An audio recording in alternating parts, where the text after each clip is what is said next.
Saudi আরবে গিয়ে কাজ না পেয়ে অনেকেই বিপদে পড়েন। ভিসা নিয়ে গেলেও ঠিকমতো কোম্পানি বা কাজের ব্যবস্থা থাকে না, এটাই সবচেয়ে বড় সমস্যা। এই বিষয়গুলো মাথায় রেখেই বাংলাদেশ থেকে সৌদি আরবে কাজ করতে ইচ্ছুকদের সহযোগিতা করে থাকেন সালিম হোসেন মুন্না। তিনি বাংলাদেশ থেকে ভিসার মাধ্যমে লোক নিয়ে গিয়ে সৌদি আরবের বিভিন্ন কোম্পানিতে তানাজুলের মাধ্যমে কাজের ব্যবস্থা করে দেন। সৌদি আরবের বিভিন্ন বিখ্যাত এজেন্সি ও কোম্পানির সাথে তার দীর্ঘদিনের কাজের অভিজ্ঞতা রয়েছে। কন্ট্রাক্ট অনুযায়ী বেতন সাধারণত 1400 থেকে 1800 Saudi Real, basic salary 1200 Real এবং খাবার খরচ 300 Real. Restaurant, coffee shop, electrician, construction, plumber সহ বিভিন্ন সেক্টরে কাজের সুযোগ রয়েছে। এছাড়াও যারা বর্তমানে সৌদি আরবে অবৈধ অবস্থায় আছেন তাদের জন্যও বিভিন্ন কোম্পানিতে কাজের ব্যবস্থা করার সহযোগিতা করা হয়।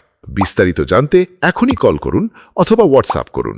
RL নম্বর 2037, ঠিকানা হাউস নম্বর 80/1C, 6ষ্ঠ তলা, সৈনিক ক্লাব, বনানী, ঢাকা 1213।